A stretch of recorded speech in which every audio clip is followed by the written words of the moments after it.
Started, and we will go live here.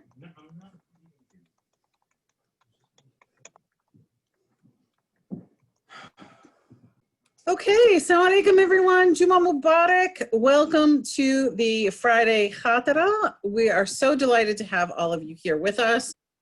Today, mashallah, we have some excellent speakers as always, mashallah. But Brother Ahmet is going to be talking to us during the Khatera about reimagining societal obligations. This Khatera will focus on how we could reimagine our societal obligations in the current moment in the United States, including civic engagement and innovative philanthropy. It will examine how Islamic scholars approach building a ground under which good can flourish, mashallah. And then Sister Amani, mashallah, my sister of my heart, will be discussing our obligation to be vicegerents on the earth. Is it possible to go zero waste? She's fantastic about talking about this. She's going to have amazing tips, I'm sure. So today being September 25th, thank you again all for joining us. And I'm going to turn it over to you, Ahmet. And wonderful. Thank you so much, Siliko. Assalamu alaikum, everyone. And Juma Mubarak, it's an honor to be with you all. So inshallah, I'll get started with our introduction, and then we'll move into a discussion. The khutbah portion itself will be more of a conversation, I hope. أعوذ بالله من الشيطان الرجيم بسم الله الرحمن الرحيم إن الحمد لله نحمده ونستعينه ونستغفره ونعوذ بالله من شرور أنفسنا ومن سيئات أعمالنا من يهده الله فمن يضلل له ومن يضلل فلا هادي له أشهد أن لا إله إلا الله وحده لا شريك له وأشهد أن محمدا عبده ورسوله.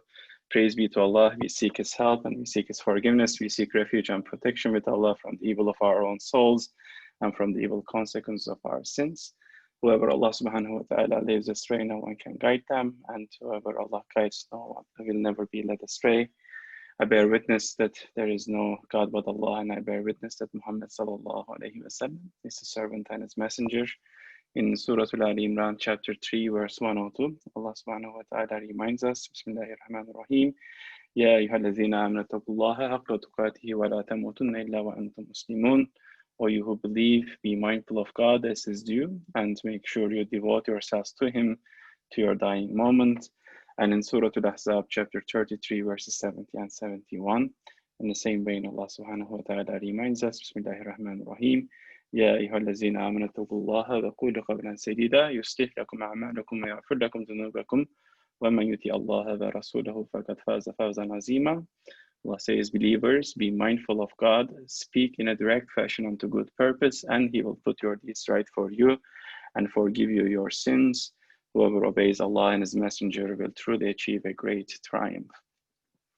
In Surah Al Imran, again, chapter 3, verse 104, Allah says, Bismillahir Rahmanir Rahim, وَلْتَكُنْ مِنْكُمْ أُمَّةٌ يَدْعُونَ إِلَى الْخَيْرِ وَيَأْمُرُونَ بِالْمَعْرُوفِ وَيَنْهَوْنَ عَنِ الْمُنْكَرِ وَأُولَٰئِكَ هُمُ الْمُفْلِحُونَ. Allah says, be a community that calls for what is good, urges what is right, and forbids what is wrong. Those who do this are the successful ones. And alhamdulillah, on this blessed day of Jummah, and with this beautiful community in this effort to think together, what I wanted to do was to explore this verse that is a very oft-cited verse. Right, it's a common verse that sometimes is at the root of many misunderstandings in communities as well. It has been a verse in the American Muslim landscape that has found different ways of articulation and understanding too.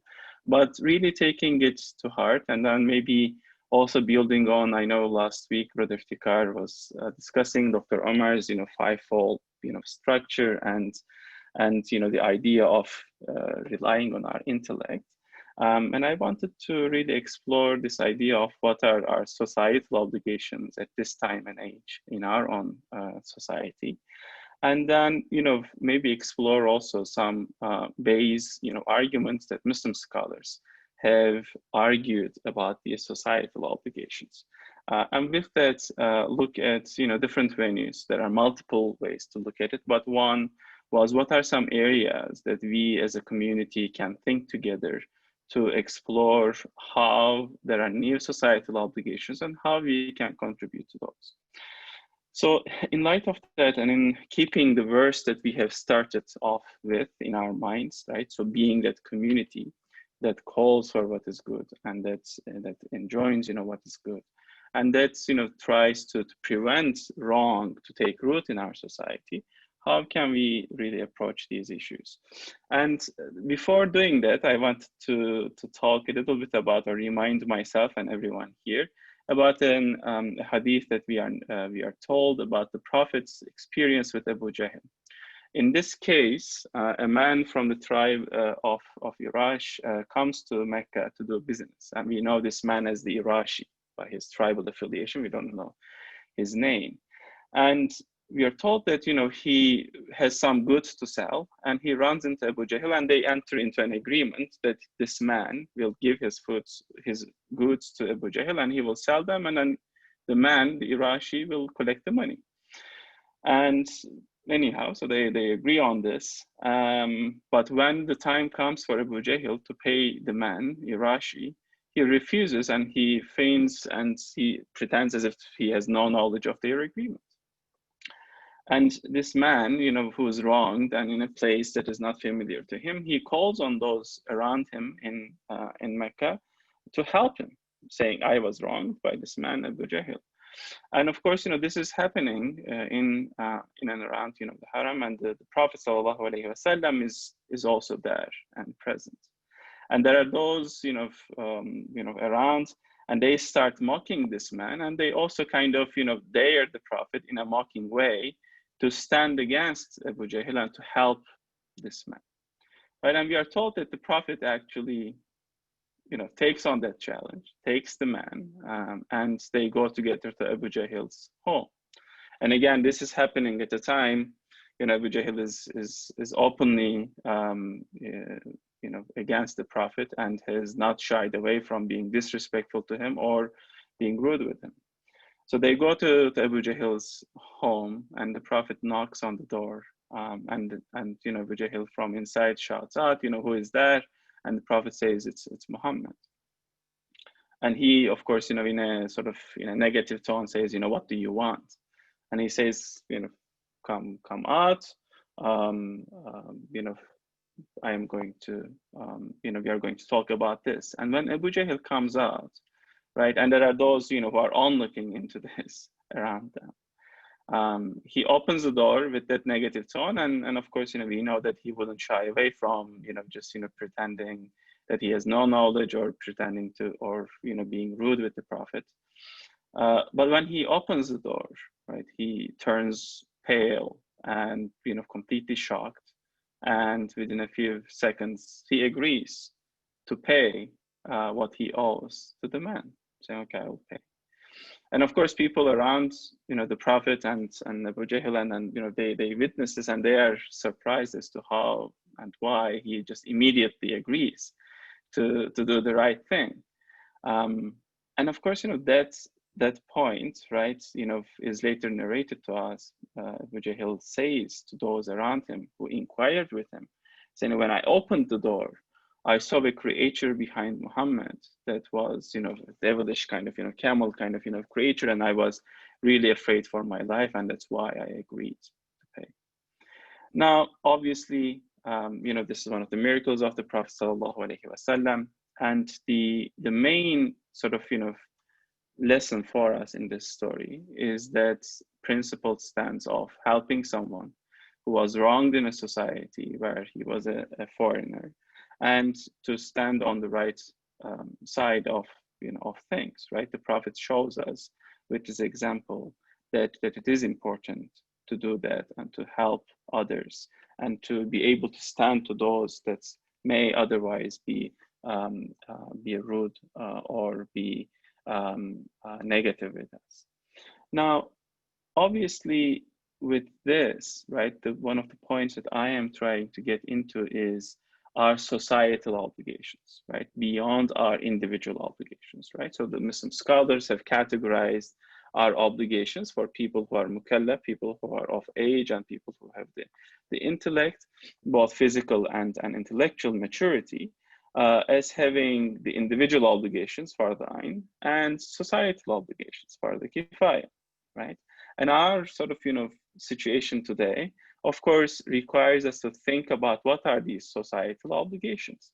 The individual obligations on all of us is, our prayers, our zakat, our fasting, earning a lawful income, consuming lawful things, and all of this. But at the same time, the societal obligations, right, includes many things, and can include many things, and can be thought of in new ways based on the new needs that emerge in our societies. And with this, the scholars have also approached and have developed two legal maxims that broadly guide this consideration around what are our societal obligations, right? And they said that in order for society to flourish, right, one needs to do two things. One is to remove the harms, and second is to accrue the benefits, right? So they term these darb al-mafasid wa jalb al-masali. They thought that this was important for good to flourish in a society, right? So how can we get good crops from a land that has a lot of weeds, right? So we need to remove the harms that prevents the flourishing, the accrual of benefits. And they said that because good cannot accrue until harms are removed, we need to work together and hand in hand on that. And we need to be able to identify what is harmful in and around us, so that we can remove those. We can make sure that the conditions that prepare those harms can be addressed, so that good can accrue. And with this, of course, this goes hand in hand with that idea of amr bil ma'ruf and nahy anil munkar, right? And rather than us going into people's individual lives and saying, I see this wrong in your life, you need to correct it, which is sometimes how this is understood and articulated in our communities. We can look at it in terms of our societal obligations and really think around this. I am saying this partly because in our current moment, there are two realities that seem to require an approach from this point of view. And one is, the moment that we find ourselves in the conversations around race, the conversations around racism, and how our society and our community is impacted by these. And then the second one is, given we are in an election period, what can guide our approach to a civic engagement, or being politically engaged, right? So for both of those, then, if we are thinking about our societal obligations, right, there are a few things, for example, new initiatives that emerge that broadly give us thinking points around what an idea of good or albir to be considered, right? And inshallah, I know Sister Amani will talk about that. For example, environmental degradation, right? So that's one of those for us, and I look forward to that discussion and really learning from Sister Amani. Fighting income inequality, fighting gender inequality, right? I'm sure Dr. Hiba can address this much better than any one of us can. Or fighting our criminal injustice system, right? And addressing these. When I say fighting, of course, I'm thinking of how can we address conditions around this.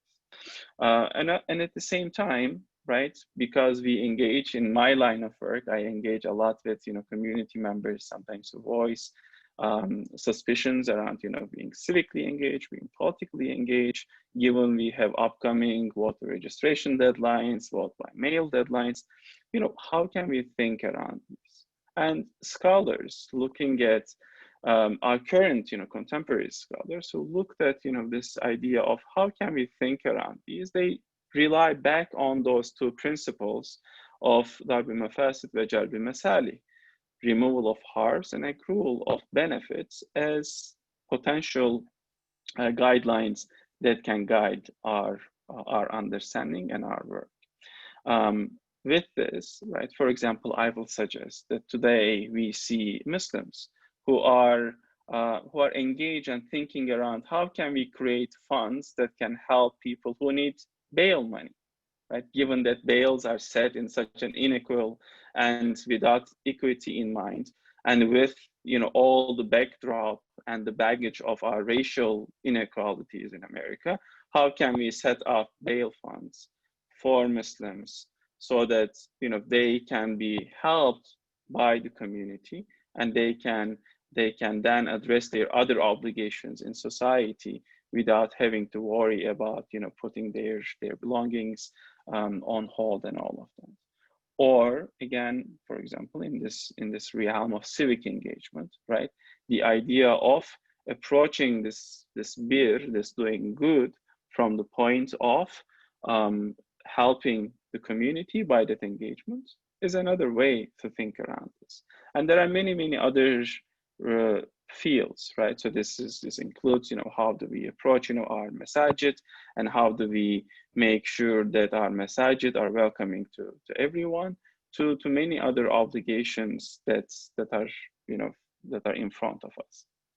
So with that, I wanted to make sure that we maybe also in the next 5 minutes or so think around this idea of fard kifaya in new ways, and how can we do and be engaged in that process, in my opinion, is one that we can create societies and communities and spaces like this where people can come together and really engage with one another based upon these principles, but at the same time with the understanding that there might be new fields that are identified and that are addressed, right? That collective thinking is oftentimes what is missing. Oftentimes our communities have a need for these new approaches to be put in front of them. But at the same time, if we made it more participatory in a way, right, the thinking process around it, for example, if we were thinking of a bail fund, which I know that some, mashallah, community members are already working on here in our community, that if that becomes more participatory, it could also bring in different strengths from within our communities, right? Or again, looking at the discussions around elections, right? So there are many arguments people bring in as possible skepticism towards civic engagement. Some people say my vote doesn't matter, but then you can tell them, look, I mean, votes matter. Like there was a Muslim candidate running in Delaware who won her primary just by, I think, 34 votes, right? So that's important to remember. Every vote in a way counts. Or in 2016 elections, Muslim vote in places like Michigan really mattered for Bernie Sanders at the time to win the primary, for example, right? Or others say, you know what, I mean, politicians are corrupt. Yes, but again, with this principle of removing harm and accrual of benefits, you can approach and make different calculations. And again, what if someone that I vote in ends up being bad? And again, I mean, that's not on you. There's the next opportunity for you to correct course, right? So that's another answer. So with all of this, as we can go into details of these. But again, I mean, at least I wanted to remind everyone that October 19 is a deadline to register to vote if you're not registered, or if you need to do updates to your registration. The 27th is the deadline to request a vote by mail ballot, so that you can receive it in time and you can send it in time. There are certain changes that are happening, but it's essentially the timeline is short, and the USPS is overwhelmed, right? So we need to keep all of those in mind. And I believe that as Muslims in America, it is our duty for those of us who are eligible to vote, right, who are citizens and who are over 18, it's important to show up to the polls on November 3rd and put your thinking into that. And inshallah, as we finish with the Surah Al-Nahl, chapter 16, verse 90, that keeps reminding us of this idea of justice, of doing good, of being generous towards those around us. We need to remind one another that, you know, our realities require that we rethink our obligations. Our realities remind us and make it imperative on us that we come together as communities, create these spaces for open discussion, debate, and then identify pathways to work on it, inshallah ta'ala. I pray that this brief reminder is helpful. And let's finish with Surah Al-Nahl, chapter 16, verse 90. Bismillahir-Rahmanir-Rahim. إن الله يأمر بالعدل والإحسان وإيتاء ذي القربى وينهى عن الفحشاء والمنكر والبغي يعظكم لعلكم تذكرون. God commands justice, doing good, and generosity towards relatives, and He forbids what is shameful, blameworthy, and oppressive. He teaches you so that you may take heed. Thank you so much for this opportunity, and inshallah I look forward to learning from Sister Amani and the discussion, inshallah.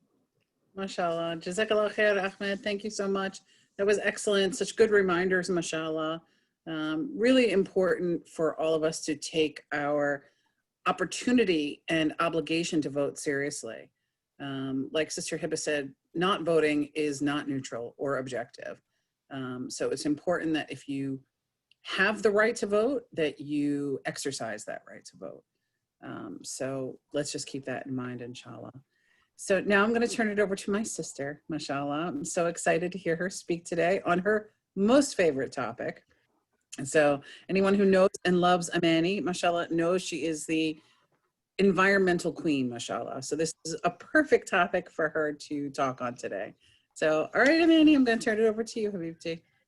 Alhamdulillah. Thank you so much. And I will start off by saying, Brother Ahmed, I think we can learn a lot from you and Hannah. So I'm actually the one that can learn from you, not the other way around. So alhamdulillah. So thank you for inviting me to share my thoughts with you and my experiences with regards to my journey in my attempt to go zero waste. So I'll start off by saying Bismillah ar-Rahman ar-Rahim. Alhamdulillah Rabbil Alameen, wassalatu wassalam ala Sayyidina Muhammad wa ala alihi wa ashabi ajma'in. So today's topic obviously is dealing with, you know, can we go zero waste? And that, for me, my journey started with reading the Quran, and in Surah Al-Baqarah, ayah 30, it says, وَإِذْ قَالَ رَبُّكُمْ لِلْمَلَائِكَةِ إِنِّي جَعَلٌ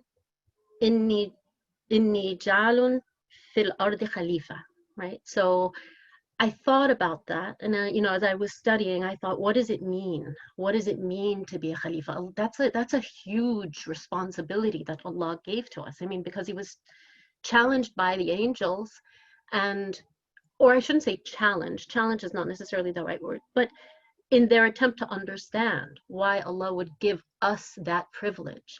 And it is truly a privilege. So when I think about what it means to be a Khalifa, and this is what, based on Muhammad Asad's meaning of the Quran. So the verse translates into, first of all, let me say, and lo, thy sustainer said unto the angels, behold, I am about to establish onto earth one who shall inherit it. And so literally, to establish on earth a successor or a vicegerent.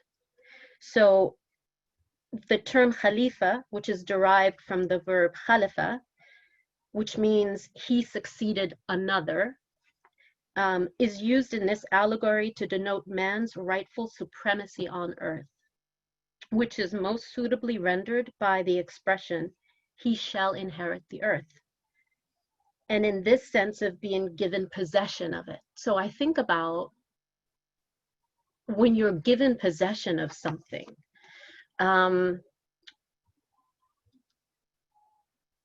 we have to think about how we use that which we are given possession, or that thing which we are given possession of. So we can certainly use it to, we can cherish it and care for it. We can certainly abuse it, which we've done. We can hoard it, right? And hoarding can be, extrapolated to greed, right? When you think about it in that, or we can discard it.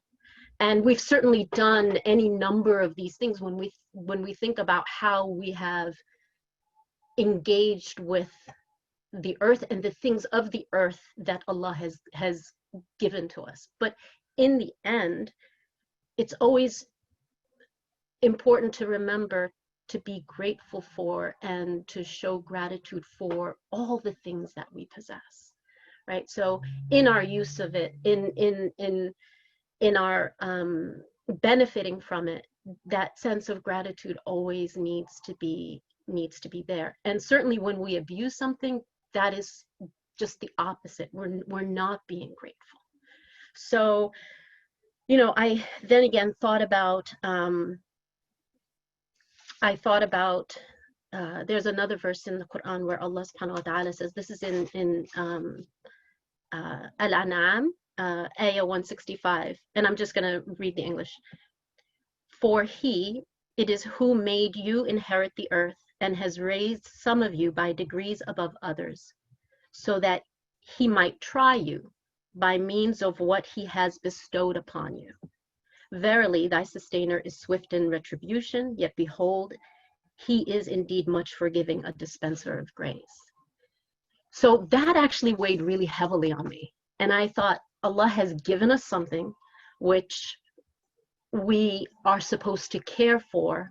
And what is my role? What's my responsibility? So I actually wanted to share with you, and hopefully as these things have inspired me, I'm hoping that they might inspire you.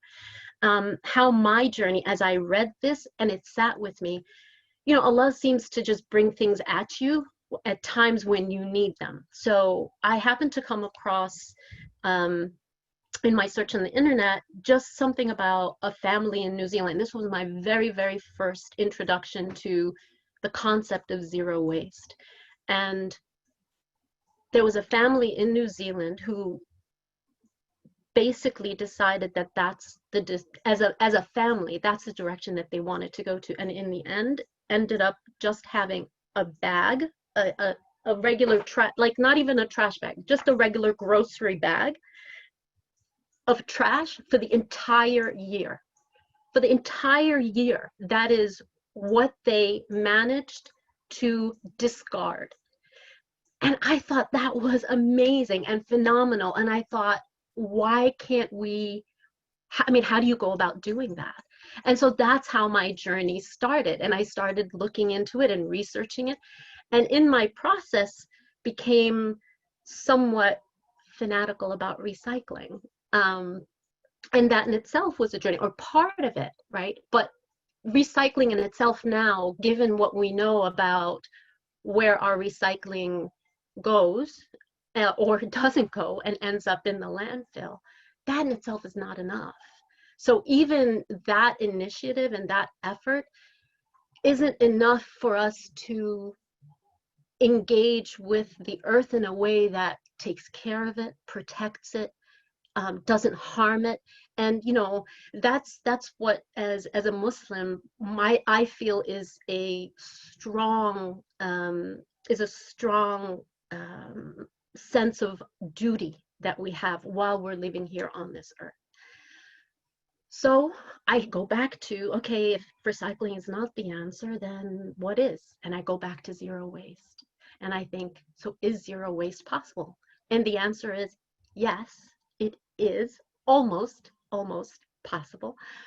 But the key is in going there, but it's not easy. That's what we have to recognize. It is not an easy undertaking. However, there is, if there is any time at all that we need to make changes in the way that we do things, it is absolutely now. This is the time. So given what we're going through, given how we have, with climate change, with the runoffs from the factory farms, all of this stuff, the plastic, the microplastics, which is even a greater problem, right? All of these things are now things that we need to figure out how to fix. And the only way that we can start fixing it is by our own contributions. And we can only make these small changes day by day by day to ultimately get to that point. It's not a process that happens overnight, but it starts off by you making a very, very concerted effort to do that, to go in that direction. Just as when you think about your journey with your relationship with Allah subhanahu wa ta'ala and fulfilling your obligations to your 5 daily prayers, it is a concerted effort on your part to stop what you're doing, to be able to go and make your wudu and pray. You think about the time, when we have the apps on our phones that tell us, okay, this time is when I'm gonna need to, kind of stop or wind down what I'm doing so I can engage with my salah. It's the same thing. That's got to be the same way that you approach your journey towards zero waste, if you choose to go that route. And I'm speaking for myself, by the way. This is not something that is an easy undertaking, but there is now enough, and I shouldn't say it's not easy. It really is. It's if you have the right support behind you and the resources, and it just takes planning. So, but first it's changing your mindset and the way that you shop. So as an example, packaging. When you're going to buy, try to, as an example, go to places that you can buy where there is in bulk, and you bring your own jars. And I know this sounds kind of crazy, or your own. And I've done that, where I've literally gone to, Whole Foods or Mom's, and I've gotten my empty bottle of olive oil that I've just finished, and they have in bulk that you can buy, or balsamic vinegar or any vinegar, whatever. So if you find places that have that, it's making a concerted effort to bring that stuff with you. Do we forget? Absolutely. There are times that we forget, but if you plan ahead and you kind of make that list of, okay, these are the things that I need to buy. Well, while you're making that list of things that you need to buy, make a concerted effort to think about what are the things that you're going to put it in, right? So, all right. So, and I'm gonna bring out my bag. I keep a bag with me in the car that has, my shopping, shopping bag, and those that know me, okay, these bags, and it's, when I bought them, I wasn't thinking cotton and linen, but I now am moving away from anything that is synthetic towards natural fibers, right? So to avoid plastic bags and putting your groceries and produce in it, you can buy these bags, right? And they cinch, and you put your produce in it. It avoids the plastic, right? We all have plastic bags bags, reusable bags that we keep in our car. Keep it somewhere where you can see it, so that way it's easily accessible, and that you're not forgetting it when you're going shopping. Avoiding things, when I say, so the packaging, that's a whole nother thing. So I was inspired by a woman by the name of Laura Singer. She opened up the first zero waste store in New York City. She was studying at NYU and studying sustainability, and was kind of taken aback by how much packaging when we buy our things, the plastic, the polystyrene, the styrofoam, like, as an example, cucumbers, sometimes they'll come and they're wrapped with plastic film in a styrofoam, plate or whatever it is. If we can buy things that are loose produce that is loose, go to farmers markets as an example, and get your produce that way. It's better. The breads as an example, you can go to the bread section and avoiding buying bread that is sliced or pre-sliced and pre-packaged. If you can go to a bakery and buy your bread and take it and actually put it in a flour sack or a very thin towel, kind of like the way, it's kind of, I hate to say this, but going back to the olden days, right, when they didn't have all this extra stuff and just simply using and reusing things that they already had, right? You know, there were times when they used newspaper. We wouldn't use newspaper, but certainly if you have like a little bag, you know, reusable bag, and they make them now so that they're like this small, like size of a fist, and you just throw it in your bag and you have it. So when you go shopping, you don't have to use a plastic bag and refuse to take a plastic bag. If you can walk out of a store carrying your stuff in your hand, that's okay. And the thing that I've learned more importantly is to not be influenced by what other people, how other people are going to judge me, or how other people are going to look at me, how awkward it may feel. I have to look beyond that. And I say that because in the end, pleasing Allah subhanahu wa ta'ala is more than pleasing a stranger that's going to look at you kind of funny. And you know, and I'll tell you what, you don't know who you are going to inspire. You don't know who is thinking the same thing, but just doesn't have the courage to do it and ultimately does do it.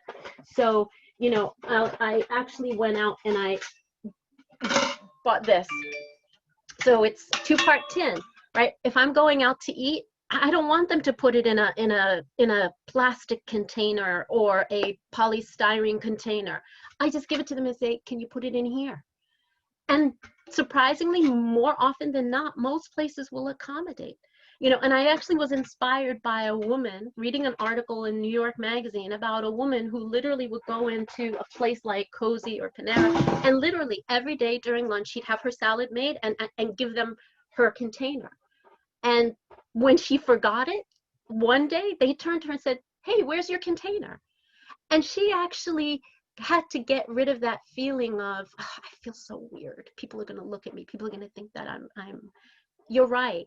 Some people do. Some people think I'm just absolutely wacky for doing what I do. But in the end, I really don't care. Because for me, it's fulfilling my obligation as a vicegerent. It's fulfilling my obligation towards caring for the earth, right? So that's my journey. And I found things that inspired me. I found videos, I found stories, and those I will share with you. So I've actually started compiling a list, and that list keeps growing. So I will send it to either Sister Tahia or Sister Nicole or both, and ask them to share it with you as well. And maybe they can post it and post the links on the website. So that way it's an easy access and resource for us. And whatever you have questions about, there's someone that has thought about it and posted it as well. So don't think that you're alone in this journey. We're not alone, but I also would encourage us to, and I know you guys have heard this so many times and it seems almost cliche, but being the change that we want to see. It's easy to throw words out there, but at the same time, if we actually are doing it, when we live it and breathe it, it becomes second nature. And you don't know the small movements that people will make. And I challenge you, just take something on each month.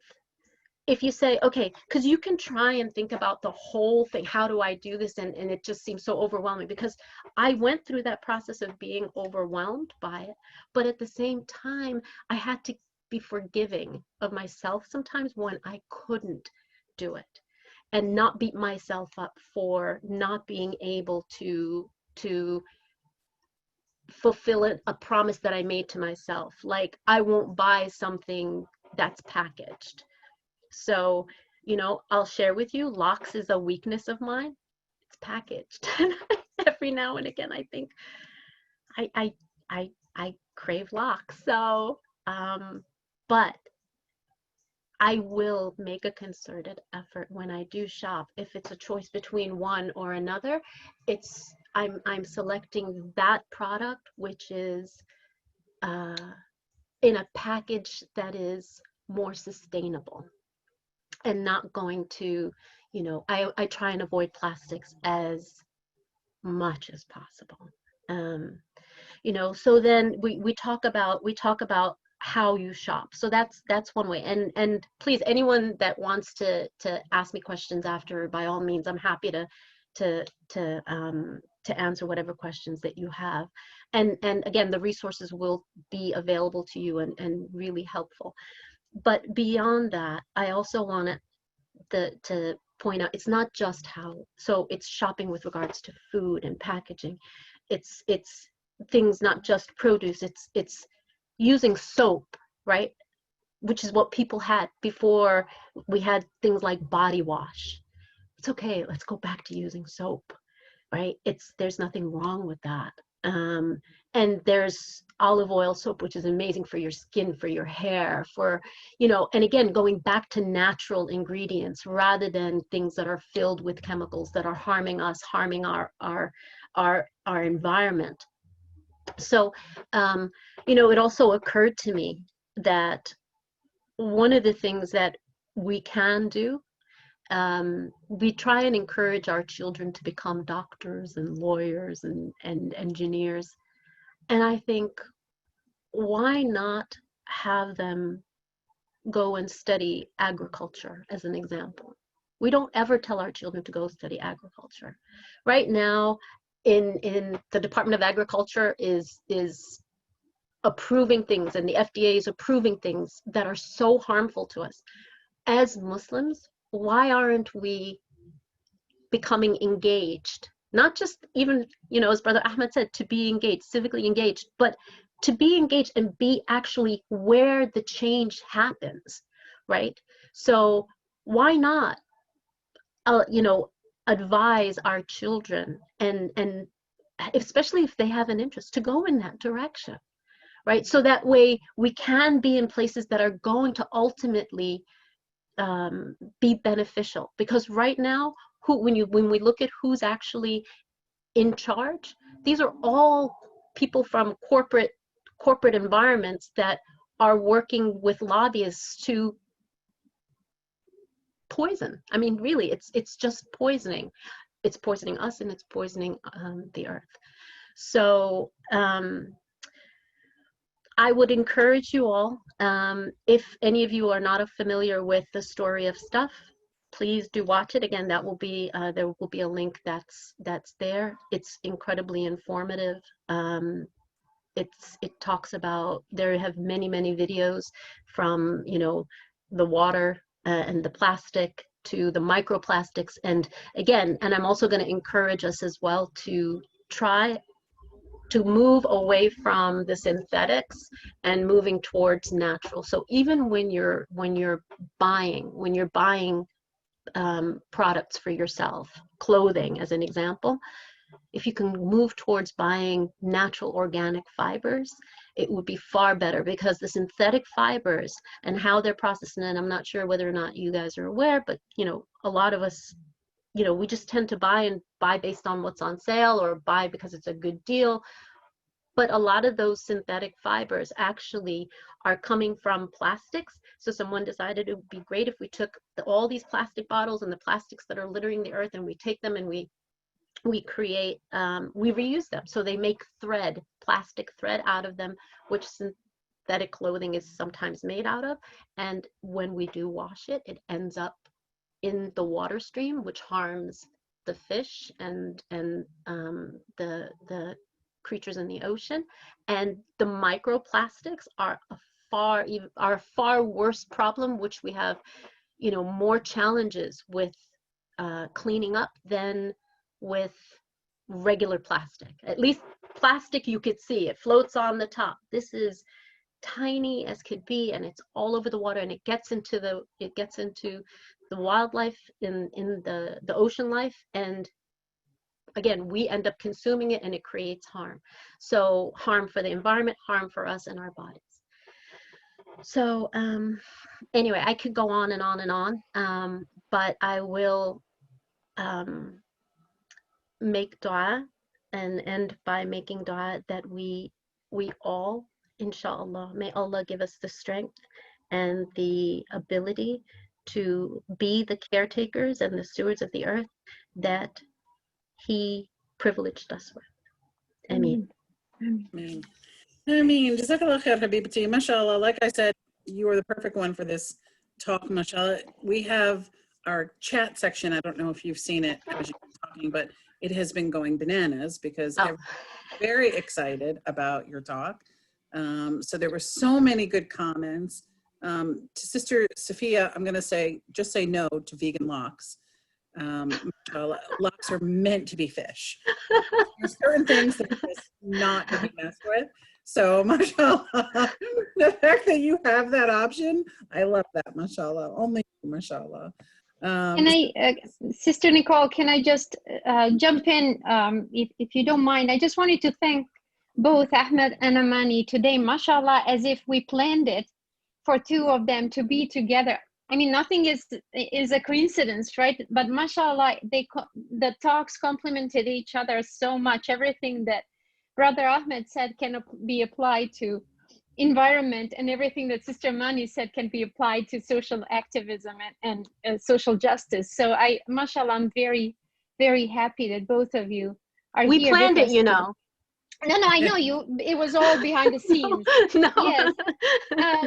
But what I wanted to say, and just following on all the wonderful comments and resources that people are sharing, I just wanted to ask if you could email them either to me or Sister Nicole. And if you can just, Sister Nicole, can you just share it in our emails in the chat? And then we can put it on the website and we can start building these resources for people that we can go back to.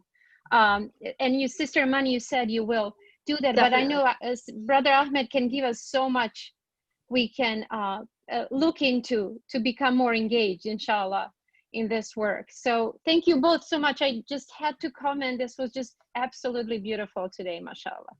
Alhamdulillah, thank you so much for. Well, inshallah, we'll be partnering with CARE in the future to get information out and to be able to share information on voting and how to become more civically engaged. Really, jazakallah khair to both of our speakers today, mashallah. You two were excellent. Thank you so much for this. We have just a few announcements. You know, may I ask a question first? Certainly, go ahead, inshallah. This is for Sister Amani. Salam alaikum. Wa alaikum salam. Agree with you. I'm a Green Party person, an environmentalist, but I realize that without policy, without larger policy in the books, I feel like these individual efforts might not be enough. So, for example, studies that have shown in India and Egypt and other places that have shown almost 100% of recycling items have been reused and put into an industry for the less skilled labor that is quite beneficial in tandem, hand in hand with what you've been talking about.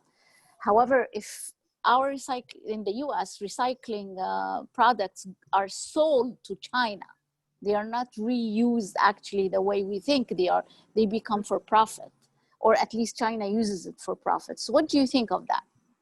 So China's no longer taking our recyclings, which is why, we're stuck with it, right? Which is why I am encouraging everyone to consider going zero waste, right? And again, it's a mindset. And the other thing too that I will say, and you really touched upon a very good point, which is, and this was something that Laura Singer actually got me to think about, which was the packaging comes from companies and they leave it up to us as consumers to dispose of it, right? To figure out ways. It puts the burden on us. Really, our civic engagement needs to be, we need to call our senators, we need to call our legislators and say, you know what, you need to pass a bill to make them accountable. If they're going to create packaging, let them create packaging that ultimately will be sustainable, rather than leaving it to us to try and figure out what to do with it. Right? So that's part of the problem. I think raising the red flag and letting our voices be heard. Not enough of us are actually doing that. And I think ultimately, if we are moving towards this goal, that's part of the movement as well, right? So because really we're in a really dire strait. So I think, you know, it's multifold. There are things that have to happen on different levels. And as you know, lobbyists will always, with companies, they have the resources and they're going to lobby not to change things. But I think we have to have our voices heard in that regard as well. Absolutely. Thank you, mashallah.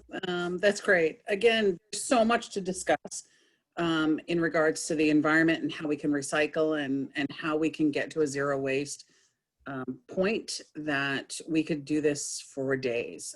So Sister Tahiya's idea of everyone sending their resources to us, info@mainlinemuslims.com. Please send those resources to us. I think creating a page on our website is an excellent idea. So we'll create a section on the website for those resources that it'll be easily accessible to you.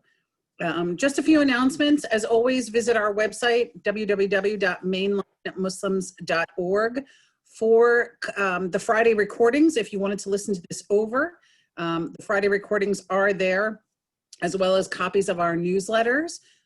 So we have a lot of valuable resources in that aspect. If you're looking to donate, we strongly encourage people to donate to the various projects of Mainline Muslims. You can do that through our webpage, which will link you to the Amani Foundation page.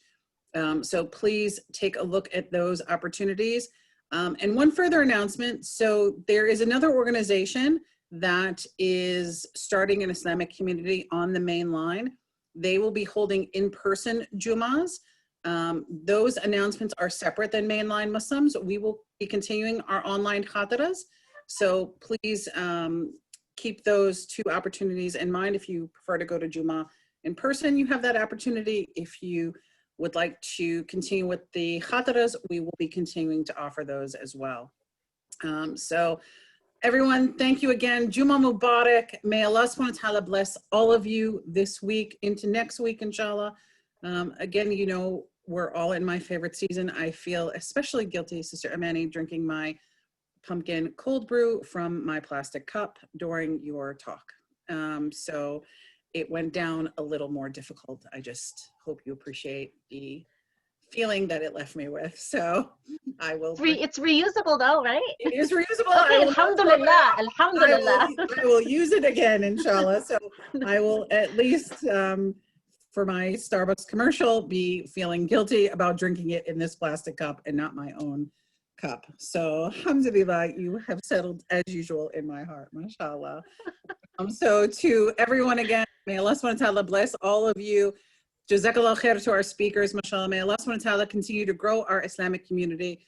May He guide us each week on how to do more good for one another. May He help us to look outside of ourselves, inshallah, and focus on our community and on one another. And may you each be blessed and stay healthy throughout this week, inshallah. Ameen. Thank you, everyone. Always good to see you all. I love when people turn their cameras on. You know me and my camera speeches, so thank you so much for turning your cameras on. For those of you that didn't, you're forgiven this week. Do it again next week, inshallah. But again, jazakallah khair to everyone. Thank you so much. Juma Mubarak. Mubarak. Thank you. Assalamu Thank you alaikum. so much. Alaikum salam.